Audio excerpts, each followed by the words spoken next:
Meus queridos, eu cumprimento a todos na paz do Senhor Jesus. Amém. Podeis tomar o assento.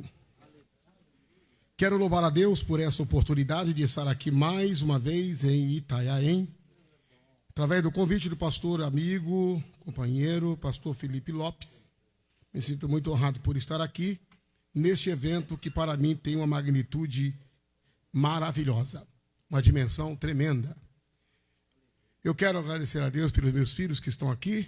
Como falo, Viviane foi ver os seus pais, meu sogro já estava de cama há mais de 7 anos, e agora minha sogra também caiu, está enferma, e nós estamos orando, mas também ficou acamada, precisou que a Viviane fosse lá, para que desse uma ajuda, e por isso ela não veio, mas eu quero louvar a Deus pela vida de cada um de vocês. Também quero louvar a Deus pela vida do pastor Felipe por essa iniciativa, por esse trabalho, que tem sido aí um grande marco do nosso campo e da nossa região, que é o Seminário Escatológico. Para isso, abram as vossas Bíblias na primeira carta aos Filipenses, capítulo de número 4, versículo 13. Acho que eu vou tirar aqui, posso tirar? Primeira carta de Paulo aos Tessalonicenses, capítulo 4, versículo 13. Eu quero contar hoje com a inspiração do rapaz da mídia. Hoje nós vamos trabalhar numa sintonia, meu filho. Glória a Deus. Fica ligado aí, não deixa que ninguém atrapalhe a tua fé. Primeira carta de Paulo aos Tessalonicenses, capítulo 3, versículo 13. Não quero, porém, irmãos, que sejais ignorantes acerca dos que já dormem, para que não vos entristeçais como os demais que não têm esperança. Quantos podem dizer amém, irmãos? Amém. Eu quero aqui neste momento louvar a Deus pela vida da igreja. Vocês estão aqui 3 dias de festividade, aí tem a preparação antes, tem o durante, tem o depois. E ainda a gente encontra uma igreja repleta, lotada, como está aqui hoje. E nós vamos fazer jus à presença de vocês aqui. Nós vamos hoje fazer com que essa live, tanto no YouTube quanto no Facebook, possa congestionar essa rede aí. Você vai comentar, vai compartilhar, vai marcar alguém. E eu tenho certeza que o nome do Senhor será glorificado. Também aqui os obreiros do altar. Vocês merecem essa honra, essa dimensão. Jesus disse que não pode esconder uma candeia debaixo do velador. E um trabalho como esse tem que ser assistido por todo o Brasil e fora dele. E nós vamos ser os instrumentos de Deus para divulgar esse trabalho que não termina aqui, mas até o final será um trabalho que o nome do Senhor foi glorificado do começo ao fim. Meus irmãos, eu quero aqui ressaltar esse seminário, e toda vez que eu vou levar uma palavra, uma palestra e participo de seminários, eu gosto de deixar bem grifado pelo menos 7 pilares sobre o seminário. Primeiro pilar é que todas as informações aqui nesse seminário, elas devem ser didática, dinâmica e atual, com base no conteúdo, no assunto e toda exposição muito clara e nítida. O segundo pilar é que nós temos que ter na nossa mente, na nossa cabeça e no nosso coração que nós somos seminaristas. Essa noite nós somos seminaristas. Já por diversas quartas que esse trabalho vem acontecendo e você tem se tornado um seminarista. Mensagens e ensino de altíssimo nível, e é o segundo pilar. Quem participa de um trabalho como esse deve ter em mente que ele é um seminarista. O terceiro pilar, essa noite, é que nesse seminário tudo deve ser muito nítido. Além de ser nítido, as observações e as participações devem ser muito transparentes para que o conteúdo e o foco do seminário não se extravie ao longo do tempo. Em quarto lugar, todo seminário, inclusive esse seminário aqui, o tema fundamental deve ser exaltado acima de qualquer situação. Acima do achismo, do eu penso, do eu deduzo. A nossa base não é eu acho, eu penso, eu imagino que seja. A nossa base é a Bíblia Sagrada. O que a Bíblia diz, o que está escrito, e é isso que rege o seminário aqui essa noite. Em quinto lugar, o seminarista ou o estudante participante da palestra, do estudo do seminário, ele precisa ter a sensibilidade para ouvir e, além de ouvir, investir em conhecimento. Porque quando você tem experiência, para ter experiência, você vive. Mas para ter conhecimento, põe a mão no bolso. Para ter experiência, você tem que viver. E para ter conhecimento, você tem que investir, tem que gastar livros didáticos, enciclopédias, dicionários, comentários bíblicos, várias bíblias para você ler, tanto o rodapé como a Bíblia comum, e em diversas linguagens para que você amplie o seu conhecimento. A Bíblia diz: instrui ao sábio e ele se fará mais sábio ainda. E em sexto lugar, a pergunta que não quer calar é: o que você está fazendo aqui? Quem te trouxe aqui? Qual é o teu objetivo aqui essa noite? Para que essa mensagem ela fique cravada no seu coração. Que você possa alimentar essa mensagem. Que você possa fazer essa mensagem evoluir. E em sétimo lugar, faz jus deixar aqui bem claro que esses estudos que está acontecendo aqui, para quem é da antiga, da velha guarda, eles eram costumeiros. Nós crescemos participando de simpósios, de seminários, de estudo. As festividades tinham a semana inteira de estudo. Por isso que a explosão era maior. Por quê? Era a semana inteira, cada um trazendo um tema diferente. E quando era sábado e domingo, aí era explosão, porque o povo estava já mergulhado no assunto e aquela mensagem estava incendiando o seu interior. Então, eu quero aqui falar para vocês que nós vamos traçar aqui uma linha. A primeira linha, nós vamos falar sobre o princípio das dores. A segunda linha, sobre a apostasia. Depois nós vamos entender os termos arrebatamento e segunda vinda. E vamos terminar sobre o que é arrebatamento, como se dará. Para que você tenha ideia, vamos então para o primeiro ponto essa noite desse seminário escatológico. O princípio das dores. Foi exatamente o que foi lido aqui em Mateus capítulo 24. Eu quero aí que o irmão possa projetar Mateus capítulo 24. Estaremos falando sobre o princípio das dores, que é um tema que às vezes a pessoa correlaciona com grande tribulação e acaba não entendendo muito bem o desenrolar daquilo que se refere ao princípio das dores. Lembrando que a igreja não será arrebatada antes do princípio das dores. O princípio das dores é crucial, está dentro do plano escatológico e o desenrolar profético do princípio das dores vai culminar no arrebatamento. Então, princípio das dores. Em primeiro lugar, a igreja está passando ou passará pelo princípio das dores. E o princípio das dores é um evento que se desenrola trazendo marcas, perseguições, derramamento de sangue e muitas atrocidades. O princípio das dores acarreta em si uma selvageria contra a igreja. Jesus disse assim: eis aí vos envio como ovelha no meio de lobos. Então isso significa que a selvageria será grande contra a igreja. A perseguição será grande, será ferrenha, será insistente e consistente. Para que você tenha ideia, o princípio das dores é um desenrolar profético que acarreta em si uma série de eventos. Quando nós falamos uma série de eventos, automaticamente estamos introduzindo o quê? Dos 24 grandes sinais que antecedem a volta de Cristo, 18 deles estão ligados ao princípio das dores. Se você quiser um quadro detalhado para montar um quebra-cabeça do que vai acontecer antes do arrebatamento, você precisa ler Mateus capítulo 24, que é considerado pelos teólogos escatológicos como o pequeno Apocalipse.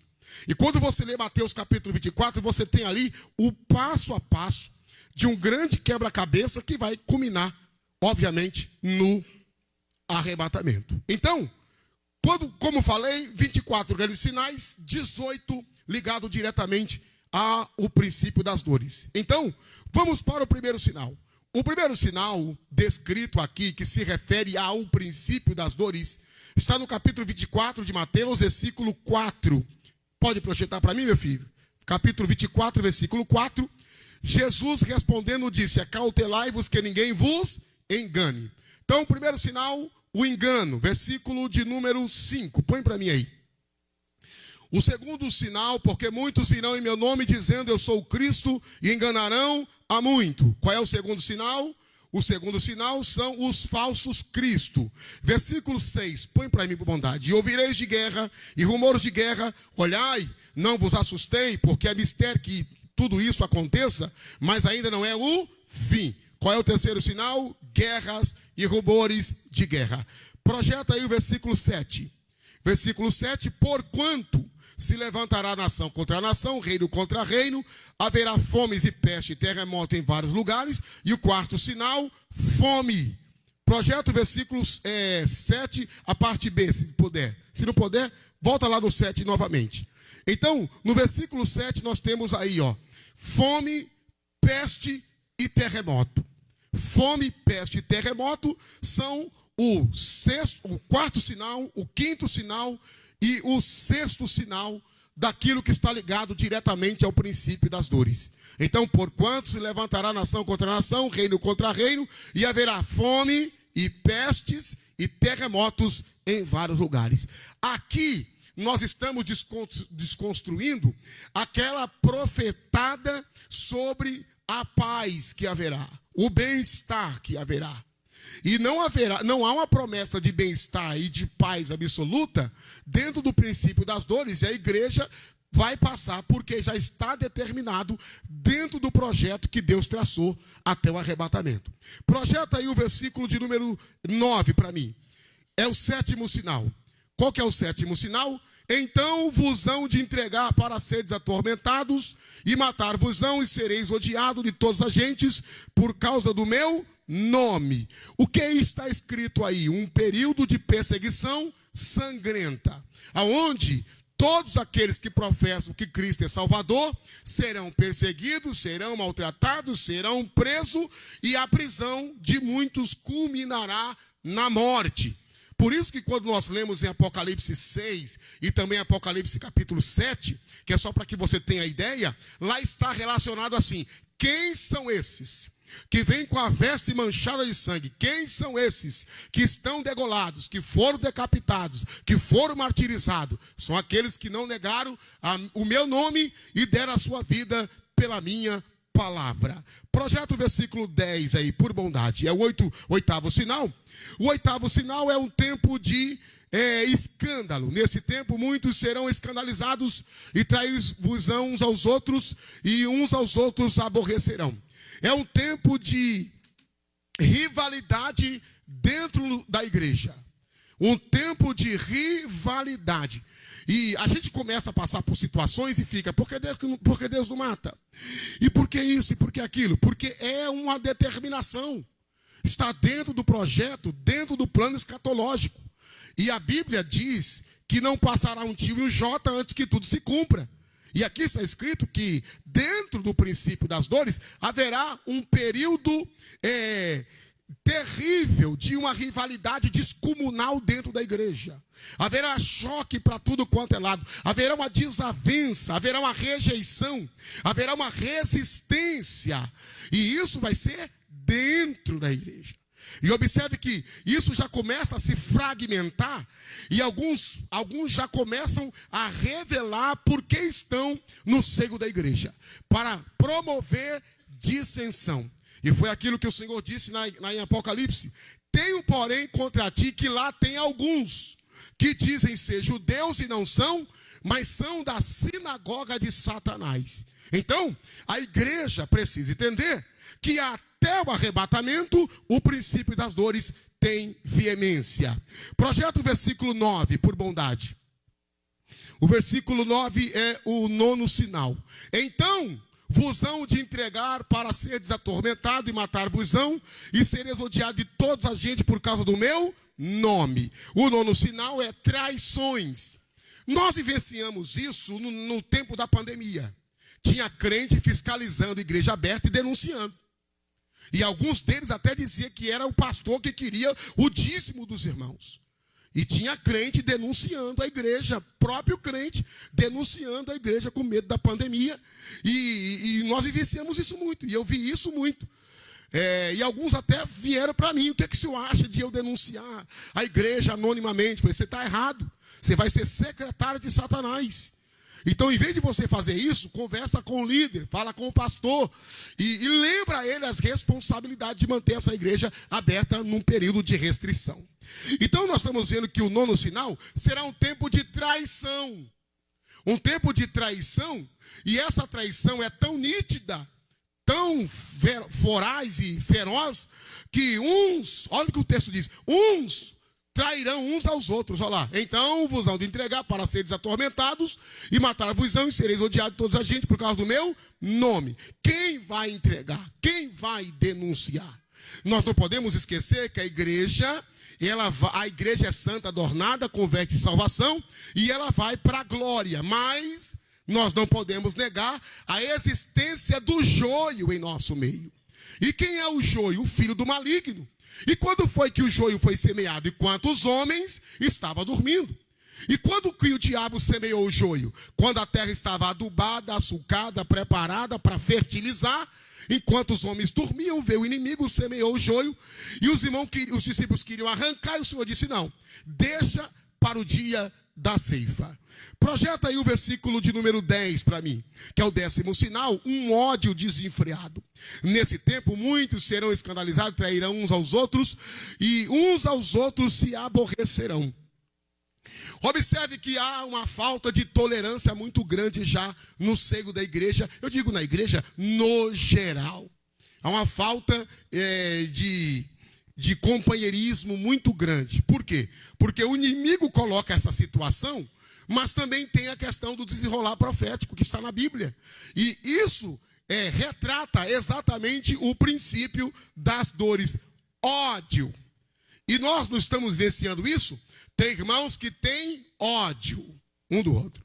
Tem uns irmãos que não suportam um ao outro. Tem crente na igreja que não se conversa, que não fala. Ele tem uma aversão ao seu irmão. Mesmo a Bíblia dizendo que se você diz que ama a Deus e aborrece ao seu irmão, você é mentiroso e até agora você está em trevas.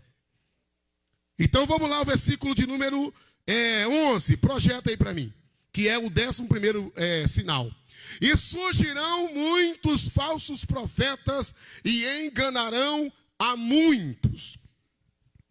Primeiro vamos tratar dos falsos profetas, que têm um papel e eles vão cumprir aquilo que a eles estão destinados. Agora, nós não podemos nem propagar isso.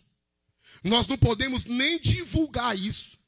Nem de forma de protesto. Olha a heresia e você vai e posta. Olha o que essa pessoa falou, aí você vai e compartilha. Nós não podemos compactuar de maneira alguma. Nós temos que silenciar os falsos profetas. Em vez de você compartilhar uma postagem que traz uma heresia, compartilhe uma postagem que confronta aquilo. Para que o verdadeiro não apareça falso e o falso seja apresentado como verdadeiro. Então nós precisamos entender que haverá um tempo de falsos profetas se a gente não tiver cuidado e principalmente discernimento espiritual. Estão indo de enxurrada. O que tem de falso profeta dentro da igreja não está escrito. E quando eu falo de falso profeta, estou falando dos revelantes, dos reveladores. principalmente daqueles que visam o dinheiro, o lucro, que não tem compromisso nenhum com família. Os falsos profetas não vão ganhar a alma, ele não vai discipular aquela pessoa, ele não vai acompanhar aquela pessoa para o batismo, ele não vai regularizar a vida daquela pessoa. O falso profeta quer pegar quem já é crente para infundir falsas profecias. E a Bíblia diz que o profeta sem honra, ele não é cabeça, ele é cauda. E o Senhor disse, eu mesmo, disse a Jeremias, eu mesmo ferirei os vossos profetas, eu mesmo ferirei e liberarei a espada que os perseguirá. Então nós precisamos hoje, mais do que nunca, buscar o discernimento espiritual para entender, compreender e filtrar se aquela pessoa que está falando é de Deus ou é do diabo. E quantos estão enganados? Porque muitos preferem o show do que a palavra, o ensino. Muitos preferem ser enganados porque os falsos profetas vão exatamente no ego do que as pessoas gostam. De quê? De carinho, de contonete, de elogio, de pegar o crente torto e colocar no colo, de colocar um babador, uma chuquinha, passar talco pompom, e aí o crente chega, fica ancho, que é um prato cheio para o falso profeta. Então, projeta para mim aí o versículo 12, que é o 12º sinal. E por se multiplicar a iniquidade, o amor de muito esfriará. E nós precisamos entender que até o arrebatamento é luta e é peleja, meu amigo.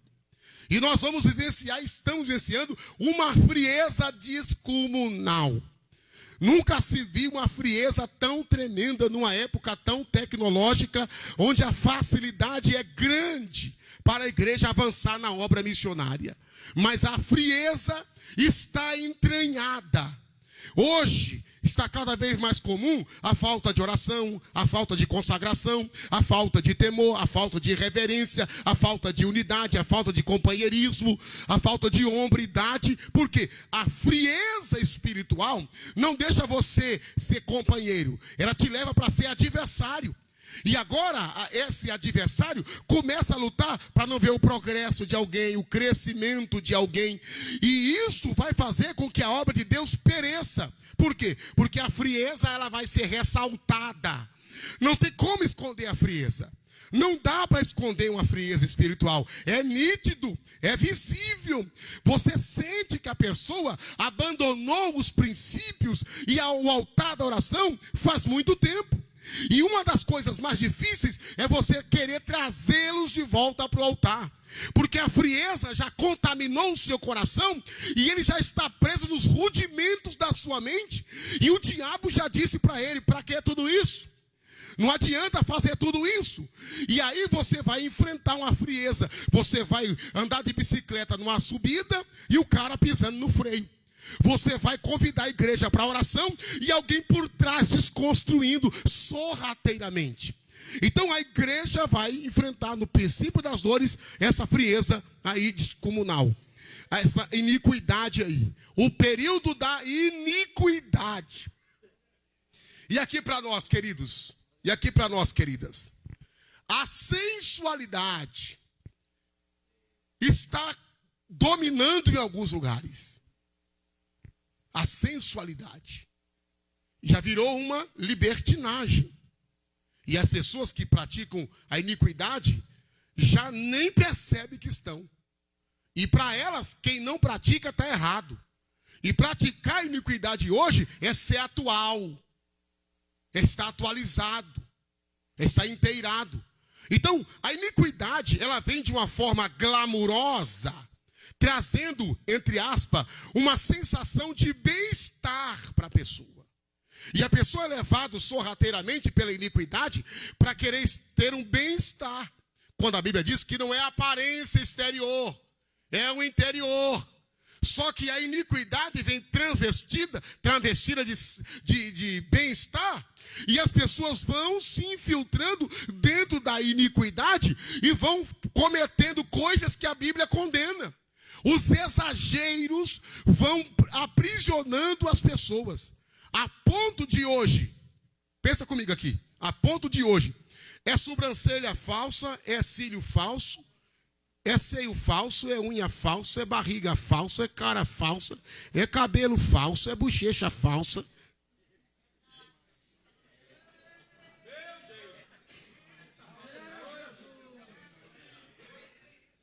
A iniquidade vai fazendo isso com as pessoas, de deixar de viver o real para viver o ilusório e o inexistente. 13, versículo 13, projeta para mim aí, que é o 13º sinal. Olha aí, mas, veja que o artigo está no singular, mas aquele, não é aqueles aí. Sabe por que você se desmantela tudo? Não, é aquele. Não vai esperando multidão não, viu? Não vai esperando multidão não. Porque tem gente que por cima é balagandã e por baixo é mulambo só. Tem gente vivendo só de aparência.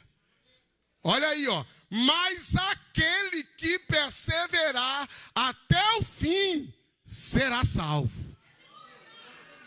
Então, no meio dessa parafernália toda do princípio das dores, tem gente se ausentando, ó, da marcha da igreja. Porque hoje ser cristão é status, virou celebridade. Mas a realidade do evangelho vem aí para trazer um tempo difícil para a igreja. Projeta o versículo 14. É o 14º sinal. Mas também será um tempo de avanço missionário. E esse evangelho será pregado em todo o mundo, em testemunho a todas as gentes, então virá o fim. Então, no meio de uma selvageria, no meio de uma falsidade, de uma promiscuidade, no meio de um mundo em que o falso é apresentado como verdadeiro e o verdadeiro como falso, existe os remanescentes. E o alvo de Jesus, ao inspirar João, ao enviar as cartas apocalípticas, sempre tenho porém contra ti, que lá tem alguns. Tenho porém contra ti, que lá tem alguns, que não se contaminaram, que não se venderam, que não mancharam suas vestes, que não sentaram na mesa de Jezabel, que não seguiram o prêmio de Balaão. Eu tenho lá alguns que andam comigo de branco. Eu tenho lá alguns que suspiram e gemem pelas abominações. Oh, glória! Mesmo diante de um caos, a igreja está avançando. Versículo 14, projeta para mim aí. O versículo 15 agora. O verso 15. O 15º sinal é isso aí, o abominável. Quando, pois, virdes que a abominação da desolação que falou o profeta Daniel está no lugar santo, quem lê, entenda. Porque a questão aqui é de compreensão. Olha a raiz do texto. Quem lê, entenda. Cada um vai dar conta de si mesmo. Quem lê, entenda. Filtra. O homem espiritual discerne tudo e de ninguém é discernido. A igreja precisa estar ligada em Cristo de uma maneira concisa e precisa e ciente do que está acontecendo. Porque no princípio das dores vai acontecer muita coisa que vai chacoalhar meio mundo de pessoas, mas não é para a igreja falar. É para a igreja intensificar a oração. É para a igreja se comprometer na consagração. Porque o que vai colocar o diabo para correr é o poder espiritual. O que vai desmanchar as artimanhas do diabo é a autoridade espiritual da igreja. E você percebeu que toda vez que você vai repreender alguém que está errado hoje, a pessoa fica de cara fechada, a pessoa corta assunto, muda de calçada quando te vê, porque as pessoas estão irrepreensíveis. Projeta o versículo de número 9 de novo. 9. Põe aí. Então vos hão de entregar para seres atormentado. Observe que período selvagem dentro do princípio das dores. Nós seremos, ou a igreja será, e passará por esse período de tormento. E quando nós falamos de tormento, é de coisa ruim. É de coisa pesada. Hoje você fica escandalizado porque a vizinha colocou o lixo na sua calçada, o cachorro rasgou. Aí você já quer desviar. Você já, ai, eu não aguento. Que evangelho é esse? Que evangelho é esse? Você passa o cartão o ano inteiro na Shopee, na Shein, quando vem a fatura, que vida é essa? Que evangelho é esse? Ué. Aqui, tormento. E Jesus não disse isso para Esmirna? Tenho, porém, contra ti, que não negasse o teu primeiro amor e pratica essas primeiras obras. Porém, alguns de vós serão lançados na prisão e tereis tribulação de 10 dias.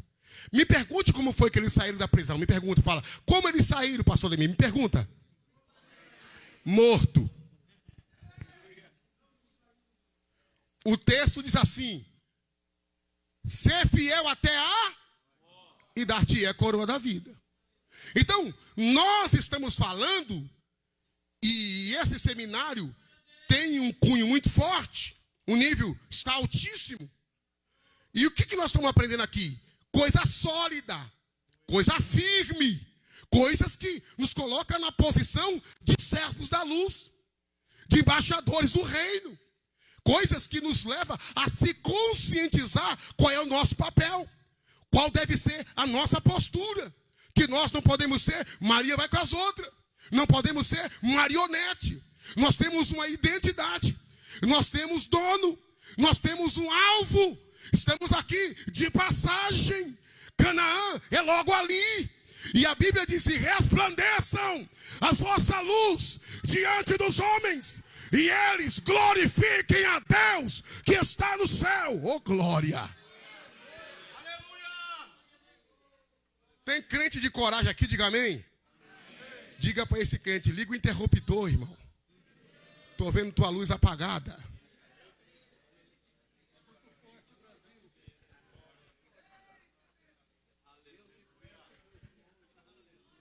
Então, para nós encerrarmos aí, qual que é o 18º sinal? Projeta para mim o versículo 27. Projeta o versículo 27. Porque assim como o relâmpago que sai do Oriente se mostra até o Ocidente, assim também será a vinda do Filho do Homem. Então, essa noite, nós estamos aprendendo que precisamos voltar para o altar. Vamos falar uma palavra mais clara aqui? Tomar vergonha na cara. Deixar de conversa fiada. Deixar de meninice. Parar com esse dói-dói, com esse cai-cai. Parar com esse biquinho, com essa cara feia. E assumir o compromisso de ser discípulo de Jesus. A igreja não pode se limitar a questões políticas, filosóficas, medicamentosas, terapêuticas, psicológicas. Essas coisas, irmão, pode ajudar, mas não sustenta a igreja.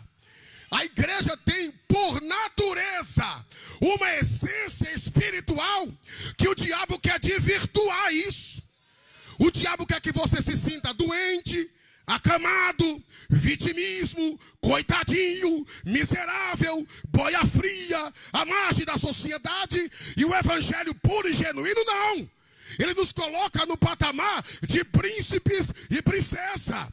E o dono da igreja disse: as portas do inferno não prevalecerão contra a minha igreja.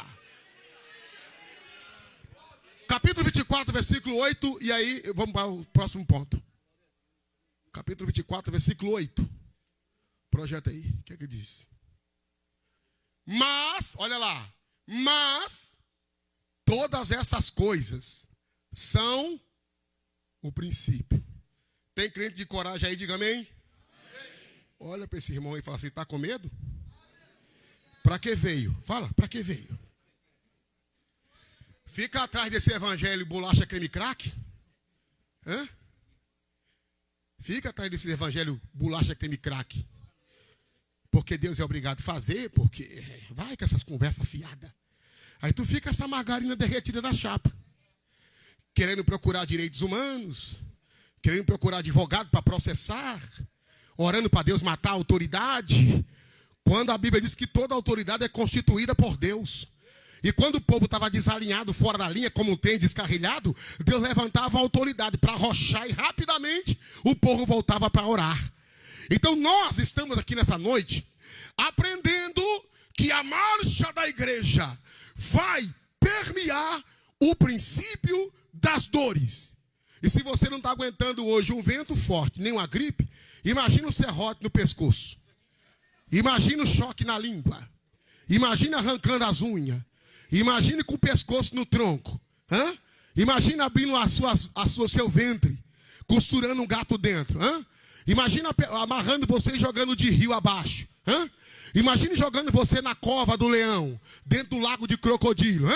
Você não está aguentando hoje uma cara feia na igreja?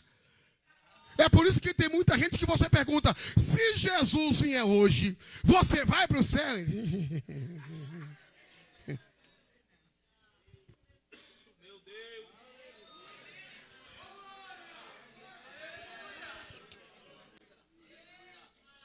Vamos então para o segundo ponto, que é o período da apostasia. Princípio das dores, e olha aí, apostasia. O período da apostasia, ou chamada apostasia, também é conhecido como o período da revolta, o período da rebelião, o período da desconstrução da fé e da doutrina bíblica. O período da apostasia também é conhecido como racha, divisão e resistência. E nós estamos aprendendo aqui que existem no mínimo duas características da apostasia. A primeira característica é apostasia externa. Projeta para mim, meu filho, Hebreus 6, versículo 4, e nós lemos aí um pouquinho mais de versículo, do 4 ao 12. A primeira característica da apostasia é aquela externa, que vem de outro segmento para dentro da igreja. Porque é impossível que os que já uma vez foram iluminados e provaram do dom celestial e se fizeram participantes do Espírito Santo, olha lá, passa. E provaram a boa palavra de Deus e as virtudes do século futuro, vai. E recaíram, sejam outra vez renovados para arrependimento, pois assim quanto a eles, de novo crucificaram o Filho de Deus e expõem ao vitupério. Porque a terra que embebe a chuva, que muitas vezes cai sobre ele e produz erva proveitosa para aquele que por quem é lavrada, recebe a bênção de Deus. Observe, a expressão é impossível que aqueles que uma vez foram iluminados e provaram o dom celestial e recaíram, é impossível que eles sejam novamente restaurados. Quem são esses? São os apóstata declarado a serviço de Satanás, que querem a qualquer custo minar a igreja. 1 Timóteo 4:1, projeta aí para mim, meu filho. Nós estamos falando de coisa séria. Mas o Espírito expressamente diz que nos últimos tempos apostatarão alguns da fé. E olha o caminho que eles trilharam. Dando ouvidos a espíritos enganadores e a doutrinas de demônio. Não tem coisa que você vê a pessoa falando e fala: onde ele aprendeu isso? No inferno. No inferno. O Satanás falou: chega na igreja, você faz assim, e assim, assim, assim. No inferno. O Espírito expressamente diz. O Espírito grita, brada. De maneira notória, o Espírito diz: nos últimos dias apostatarão alguns da fé. E nós precisamos hoje, mais do que nunca, fazer um filtro e olhar para essa árvore para ver que fruto essa árvore está brotando. Porque tem muita gente do nosso meio que está desvencilhado do céu, conivente com o inferno, patrocinado pelo anticristo, querendo empurrar de goela abaixo doutrina de demônio no meio da igreja. 1 Pedro 2, 2 Pedro 2:20, projeta aí, filho. 2 Pedro 2:20. Porquanto, se depois de ter escapado das corrupções do mundo, pelo conhecimento do Senhor e Salvador Jesus Cristo, forem outra vez envolvido nelas e vencido, tornou-lhes o último estado pior do que o primeiro. Versículo 21. Porque melhor lhe fora não conhecer o caminho da justiça, do que conhecendo, desviarem-se do santo mandamento que lhes fora ordenado. Aí nós estamos falando de uma atuação de um principado, daqueles que se apostataram e desconstruíram tudo o que pregaram, e hoje estão conveniados com Satanás. Vamos então para a interna? Põe aí, meu filho. 2 Tessalonicenses 2 e 4. 2 Tessalonicenses 2 e 4. O qual se opõe e se levanta contra tudo que se chama Deus e adora a Deus, de sorte que se assentará como Deus no templo de Deus, querendo parecer Deus. O diabo, ele traz a sua mentoria infernal e ele dissemina na cabeça de algumas pessoas. E a pessoa agora passa a contrariar as escrituras, a resistir o santo e impor o profano. E aonde isso? Dentro da igreja.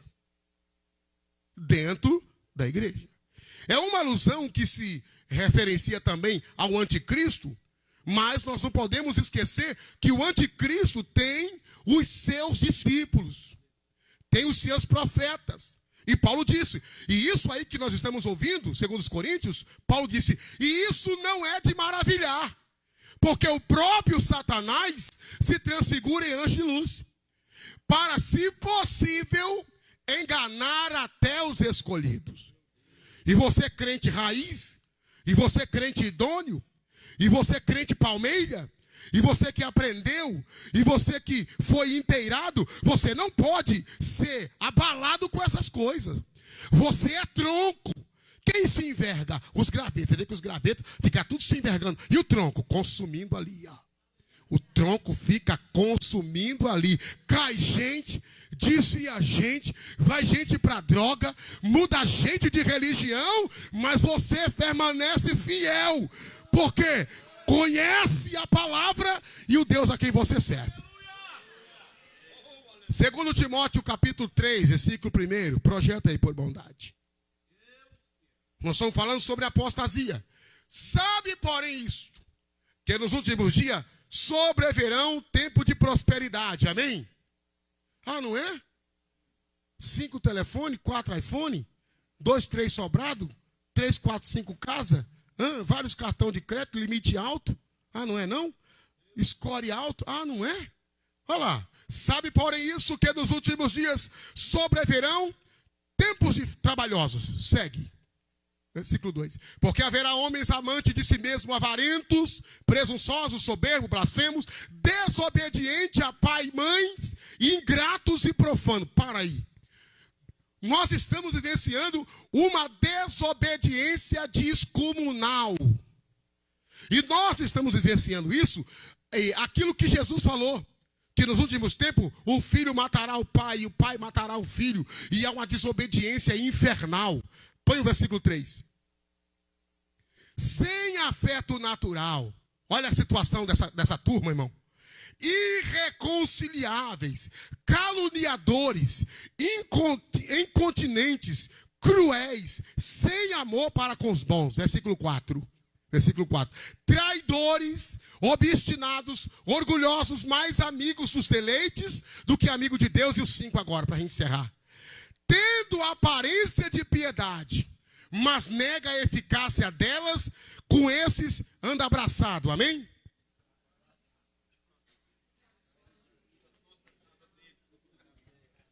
Passa o dia tomando café. Chama para o pó de fofoca, que é o podcast da fofoca. Anda junto, defenda. Coloque o seu braço no fogo. Coloque o seu braço na frente. Entre, tome partido. Participe do grupo. Que você está vendo que no tempo da apostasia, as pessoas virão transvestidos de anjo de luz. Com cara de piedade. Com a aureola na cabeça. Eu não merecia isso. Eu não merecia. Já viu crente raiz ficar atrás de reconhecimento de homem, rapaz? Tu já viu crente que trabalha pro reino do céu ficar atrás de confete? Atrás de aplauso? Isso é típico de pessoas que não têm raiz. De apóstata, que quer reconhecimento, que quer ser honrado, que quer ser valorizado, por fora belo, mas por dentro cheio de imundícia. E Jesus tocou o dedo nessa cambada de gente ruim, sepulcros caiados, por fora bonito, parece um pavão, que olha e não tem visão espiritual, se engana, escorrega e cai. Mas quem tem visão espiritual diz: olha o tamanho desse apóstata, ó. Olha a cara desse apóstata, ó. Vai pra lá, rebeldão.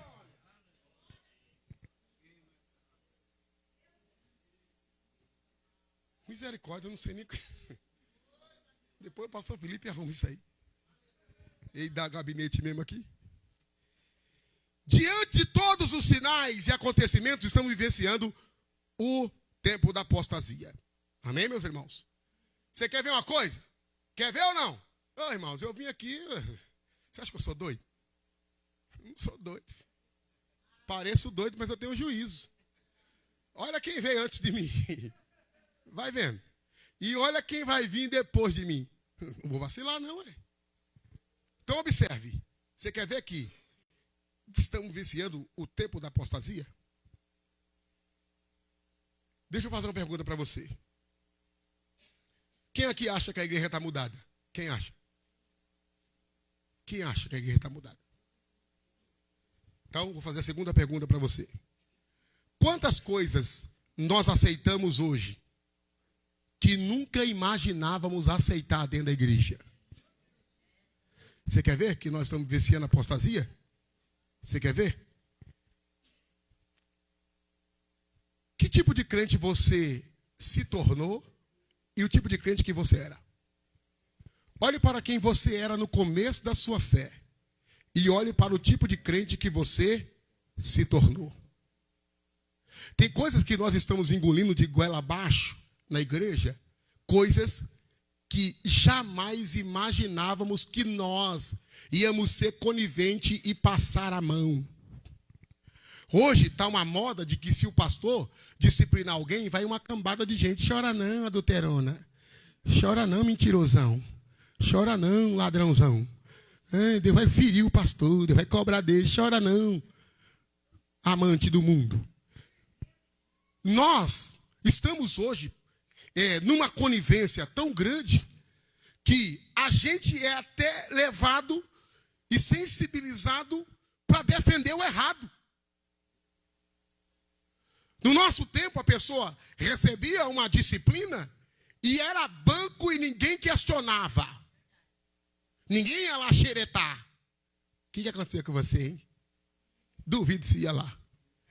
Duvido se ia. Duvido se alguém ia fazer visita para um disciplinado.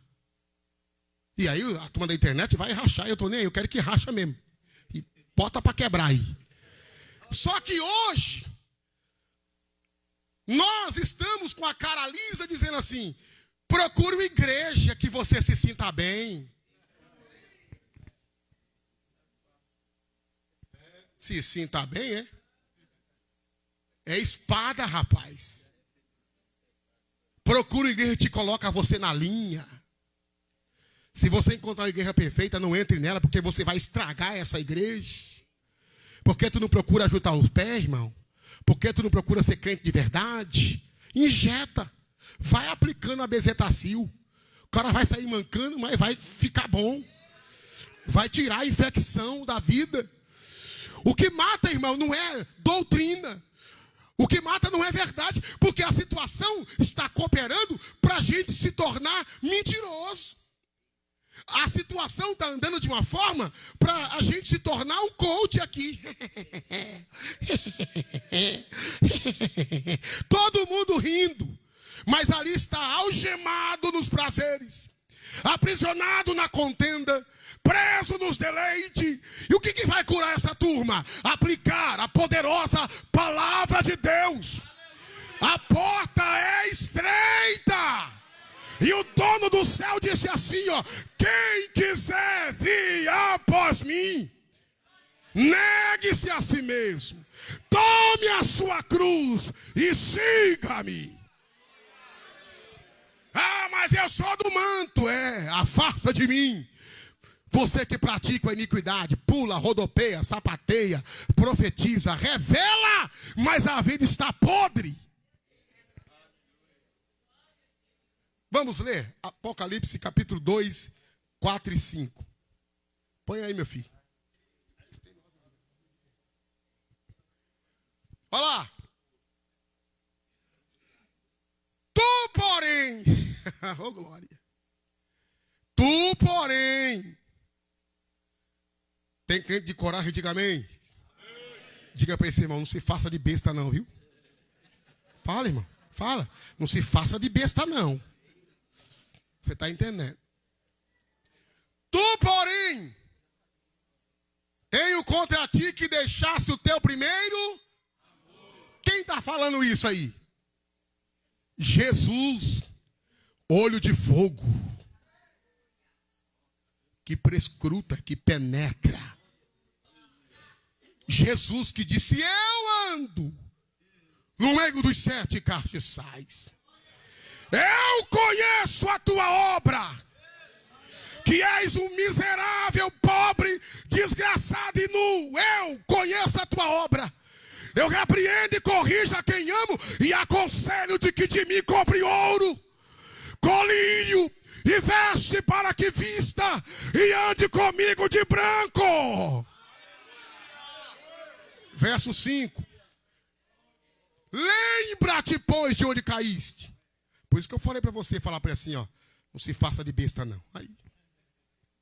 Lembra-te, pois, de onde caíste e arrepende-te e pratica as primeiras obras, senão, brevemente virei e tirarei do seu lugar o castiçal, se não se arrependerem. O castiçal, aí dentro da tipologia bíblica, é a vida. Jesus está falando assim, ó, tu vai morrer, rapaz. Confessa, desembucha, tira debaixo do tapete essa sujeira. Pecado não caduca. Olha o que você está fazendo, olha o que você está vendo. Eu conheço as tuas obras, eu sei quem é você, eu te sondo, te examino. Jesus está tratando com a igreja essa noite, porque ele não quer que o diabo te algeme, te encarcere. Jesus está falando assim, porque ele não quer que o diabo olhe para você e diga assim, ó, eu olho na tua cara e não vejo fogo. Jesus não quer ver o diabo te humilhar. Jesus não quer que o diabo se irande com você.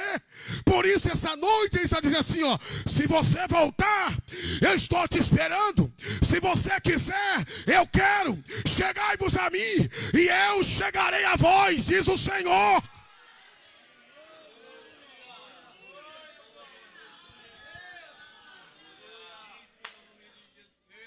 Diribicai, serebecalaburgia. Deravia serimítio. Eu sinto a presença de Deus aqui.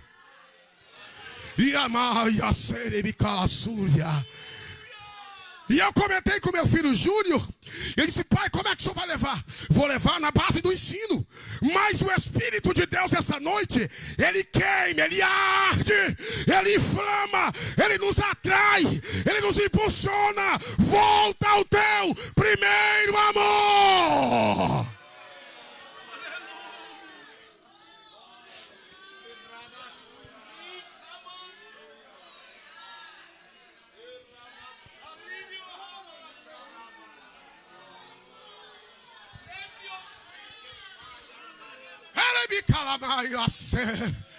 Derai Urabada Sebecalaburgia Deremicamanturia Deravia Seremicandaravia. Essa é a igreja verdadeira, sem pulo, sem mágica, sem técnica, na autoridade da palavra e no poder do Espírito.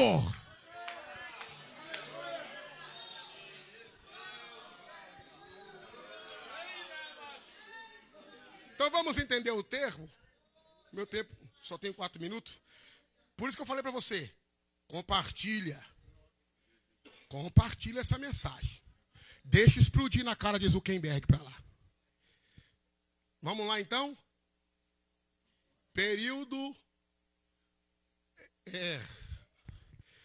O período da princípio das dores. Agora a gente está na apostasia. E a gente vai entrar onde? No arrebatamento. Mas como é que entra numa coisa sem conhecer, sem compreender? Então vamos desmistificar aqui. Vamos entender o termo. Vamos lá então. Vamos diferenciar o que é arrebatamento e o que é segunda vinda do Senhor. O arrebatamento, irmão, será antes da segunda vinda. Antes. Segunda vida é uma coisa e arrebatamento é outra. Tem gente que confunde até arrebatamento com um grande trono branco. Há uma distância muito grande. Então vamos lá. O que é o arrebatamento? O arrebatamento é um rapto, será rápido, veloz, dentro daquilo que Deus determinou, mas o arrebatamento será secreto, instantâneo, e nós iremos encontrar com Cristo nos ares com a cláusula de que os mortos ressuscitarão primeiro. Agora vamos desmistificar a segunda vinda.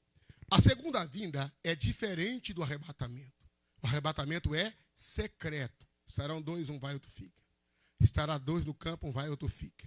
Porque os salvos vão ouvir o toque da trombeta.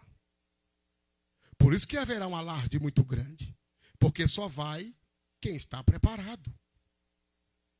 Agora, a segunda vinda, ela é visível, pública e se dará quando Cristo vier com os seus santos em glória à terra. E aí Jesus vem, no mínimo, com duas características. Eu sou pequenininho, duas. A primeira característica é, Jesus vem com os santos à terra, primeiro, julgar os incrédulos. E depois, Jesus vem estabelecer o seu reino. Então, a segunda vinda vem com, no mínimo, dois propósitos, que é julgar os ímpios e estabelecer o seu reino. Projeta aí. De novo, Tessalonicenses 4:13, por favor. Tessalonicenses 4:13. Põe aí, 1 Tessalonicenses 4:13. 1 Tessalonicenses 4:13. Olha lá. Não quero, porém, irmãos, que sejais ignorantes acerca dos que dormem, para que não vos entristeçais como os demais, que não têm esperança. Então, já que nós aprendemos o termo desmistificar segunda vinda e arrebatamento é secreto, a segunda vinda ela é visível. Quando eu falo secreto, é que Jesus vem buscar a igreja. E o mundo vai continuar no seu curso até o desenrolar profético, que aí é outra história, para não embolar o meio de campo. Então vamos lá. O arrebatamento significa tomar com força, raptar, termo esse que vem da raiz do grego, harpazo. Arrebatar. Que nas entrelinhas significa ser retirado de um lugar ou de uma situação de maneira repentina. É o que está escrito lá, hein? Põe aí, meu filho. 1 Tessalonicenses 4:17. 1 Tessalonicenses 4:17. Depois põe para mim 1 Coríntios 15:52. Mas vamos lá. Depois nós, os que ficarmos vivos, seremos arrebatados juntamente com ele nas nuvens, a encontrar com o Senhor nos ares, e assim estaremos sempre com o Senhor. 1 Coríntios 15:52. Projeta aí para mim, meu filho, por bondade. Primeira carta de Paulo aos Coríntios 15:52. No momento, olha lá. Mas aí é tradução, aí é interpretação. Cada um interpreta como quer. A Bíblia diz, no momento, num abrir e fechar de olhos, ante a última trombeta, porque a trombeta soará e os mortos ressuscitarão incorruptíveis. E nós seremos o que, igreja? Agora vamos desmistificar essa última trombeta, que alguns crentes fazem uma confusão. Eles fazem a confusão que essa última trombeta de 1 Tessalonicenses 4:17 é a mesma trombeta lá de Apocalipse, capítulo de número 11. Então vamos lá. A Bíblia diz que a trombeta vai soar. Essa é a trombeta do arrebatamento, que vem como estrondo, que vem como um toque de convocação. Então essa trombeta aí é a trombeta do arrebatamento, que não tem nada a ver com a trombeta do Apocalipse, a 7ª trombeta do Apocalipse, que vai ser tocada para aqueles que vieram ali. Vai ter os selos, vai ter as trombetas, não tem, ali é um cenário. Aquelas sete trombetas é uma situação, e a trombeta de 1 Tessalonicenses 4,17 é a trombeta do arrebatamento. Então não tem nada a ver uma coisa com a outra. Mas vamos lá. E qual que é a divergência aqui? Qual que é a divergência?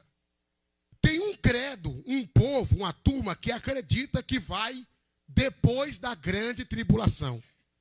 E qual que é a base dele? Qual que é a base dele? De, eu vou na grande tribulação. Aqueles que defendem essa tese, projeta aí, meu filho, rapidinho. Apocalipse capítulo de número 7, versículo 13 e 14. Apocalipse 7, 13 e 14. Põe aí. Olha lá. E um dos anciãos me falou, dizendo: esses são os que esses estão vestidos de vestes brancas. Quem são e de onde vieram? 14. E eu lhe disse: tu sabe? E ele me disse: quem são que vieram de grande tribulação? São os que vieram da grande tribulação. Lavaram as suas vestes e as branquearam no sangue do Cordeiro. Então, aí é aqueles que defendem que vão, né, depois da grande tribulação. Que eu acredito que aqui no litoral sul, principalmente no Vale do Ribeira, não tem nenhum preparado aqui para a grande tribulação. Porque nós pastores ficamos perdendo tempo com rixa aí. Tem gente que fica com que foi, mãe? Não fala com ela, não. Imagina passar pela grande tribulação. Então os que defendem isso estão aí. E os que defendem que vão antes, na grande tribulação, que é o meu credo, que eu acredito que nós iremos arrebatados antes da grande tribulação. E qual que é a base, pastor? A base está aí, ó. Põe aí, meu filho. Romanos 5 e 8, rapidinho. Romanos 5 e 8. Mas Deus prova o seu amor para conosco em que Cristo morreu por nós, sendo nós ainda pecadores. Verso 9. Verso 9. Logo muito mais agora, sendo justificado pelo seu sangue, seremos salvos por ele da ira. Põe aí agora, Timóteo 1 e 9. 2 Timóteo 1 e 9. 2 Timóteo 1 e 9. 2 Timóteo 1 e 9. Que nos lavou e chamou com a santa, que nos salvou e chamou com a santa convocação, não segundo as obras, mas segundo o seu próprio propósito e graça, que nos foi dado em Cristo Jesus, antes dos tempos dos séculos. Põe aí mais um versículo, o 10. E que é manifesta agora pela aparição de nosso Senhor e Salvador Jesus Cristo, o qual aboliu a morte e trouxe à luz a vida e a incorrupção pelo Evangelho. Verso 11. Verso 11. Para o que fui constituído pregador, apóstolo, doutor dos gentios. Para encerrar, Apocalipse capítulo 3, versículo 10. Apocalipse 3, versículo 10. Como guardasse a palavra da minha paciência, eu também te guardarei da hora da tentação que há de vir sobre todo o mundo, para tentar os que habitam na terra. Versículo 11. Versículo 11. Eis que venho sem demora. Guarda o que tens, para que ninguém tome a sua coroa. Quem está entendendo diz amém. Ô meu pastorzinho, só mais 2 versículos.